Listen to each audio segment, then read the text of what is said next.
Sanal ortamda faydalı içerikler kadar zararlı içerikler de bulunmaktadır.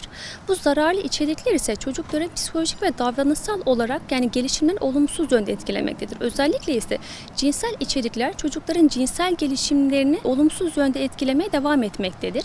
Burada ne yapmamız gerekiyor? Yani bu zararlı içeriklerin çocukların psikolojik etkileri üzerine ise daha çok böyle kaygı olabiliyor, korkular olabiliyor, depresyonlar görülebiliyor. Davranışsal olarak ise çocuklarda böyle saldırganlıklar olabiliyor ya da içe çekilmeler olabiliyor, empati yoksunluğu görülebiliyor. Akademik olarak ise çocuklarda dikkat dağınıklığı ya da dürtü kontrol bozukluğu gibi zararlar olabiliyor. Burada ailelerin dikkat etmesi gereken en önemli konulardan biri ise ilk öncelikle ailenin kendini eğitmesi gerekiyor. Nedir bu eğitmek? Şimdi çocuklar ve gençler ebeveynlerinden ziyade ne yapıyorlar? Böyle sosyal ortamlarla ilgili teknolojiye daha haşır neşir oldukları için daha bilgililer. Ama ebeveyn çocukların girdikleri siteler hakkında bilgi sahibi olmazsa, sosyal medya hakkında bilgi sahibi olmazsa ne yapamaz? Bunları denetleyemez. Yani ilk öncelikle ebeveynin bunu denetleyebilmesi için çocukların hangi sitelere girdi ya da bu sitelerde ne gibi içerikler olduğu ile ilgili ne yapacak? İlk öncelikle bilgilenmesi gerekiyor. Kendini eğitmesi gerekiyor. İlk önce kendini eğitecek ki sonrasında bunlarla ilgili sınırlamalar koyabilsin. Aynı zamanda ebeveynlerin içerikleri de kontrol etmesi gerekiyor. Yani cihazlarıyla çocukların girdikleri içerikleri kontrol etmesi gerekiyor. Peki bunu nasıl yapabilir? Bazı uygulamalar var. Ebeveynler bunları cihazlarına yükleyerek çocukların cihazlarını kontrol edebiliyorlar. Bir diğeri ise açık ve destekleyici iletişim. Burada ise ebeveyn çocuğuyla beraber teknolojinin zararlarıyla ilgili ne yapması gerekiyor? Açık bir şekilde konuşması gerekiyor. Uyarması gerekiyor. Tabii bunu dikte ederek değil de daha çok böyle sıcak ve içsellikle anlatması gerekiyor. Çünkü dikte ederek anlatırsa ya da böyle bir motomot şekilde anlatırsa çocuk ne yapar? Bir problemle ya da bir sıkıntıyla, bir tehlikeyle karşılaştığında bunu ebeveynle anlatmaktan korkar, çekinir. Ama biz bunu çocuğumuzla bu samimi ve içten iletişimi kurarsak eğer, çocuğumuz internet üzerinden bir sıkıntıyla karşılaştığında, bir tehlikeyle karşılaştığında gelip bizimle açık bir şekilde konuşabilir. Yani bunu teşvik edebilmek, bu aradaki sıcaklığı kurabilmek çok çok önemli.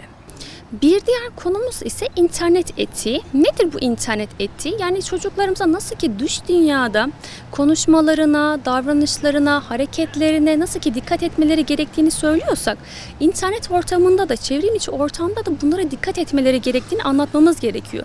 Neden peki bunları anlatmamız gerekiyor? İleride yapabileceği siber zorbalıklara karşı ne yapmış oluruz? Önlem almış oluruz. Çünkü bazen çocuklar şöyle düşünebiliyor. Şimdi karşılarında bir insan görmedikleri için istedikleri şekilde yorum yapabiliyor, kırıcı bir şekilde yorum yapabiliyor ama biz çocuğumuzla beraber bunun ne kadar önemli olduğunu, karşımızdaki kişiyi bu tarz yorumların kırabileceğini anlatırsak çocuğumuza ne yapmış olur? İnternette buna dikkat etmiş olur. Bir diğer konumuz ise dengeli kullanım. Nedir bu dengeli kullanım? Çocuğumuz ekrana ne kadar maruz kalacak, ne kadar vakit geçirecek bunu ne yapacağız? Sınırlandıracağız.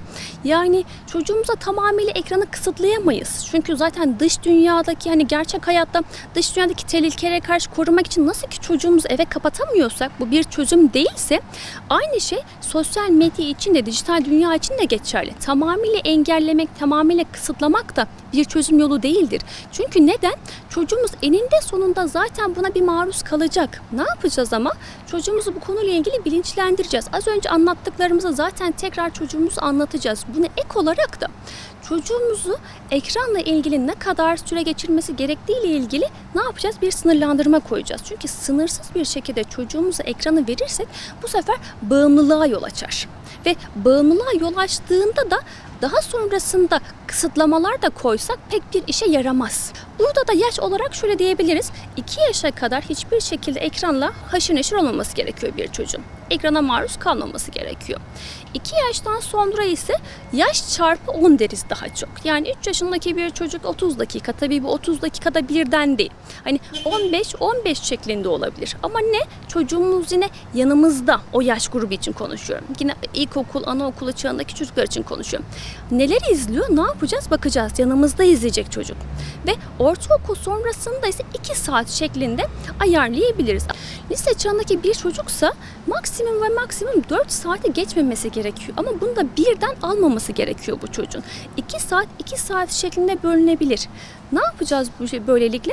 Çocuğun o ekran bağımlılığının önüne geçmiş olacağız. Son olarak ise çocuğumuzu alternatif faaliyetlere yönlendirmemiz gerekecek. Yani dijital ortamın dışındaki faaliyetlere yönlendirmemiz çok önemli. Bu spor olabilir, sanat faaliyetleri olabilir ya da arkadaşlarıyla yüz yüze gelme, sohbet etme ya da bu ortamları oluşturma gibi ne yapacağız? Dijital dünyanın dışındaki faaliyetlere de önem vereceğiz. Çünkü bunlara önem vermek çocuğumuzun hem psikolojik olarak hem de duygusal gelişim açısından çok önemli.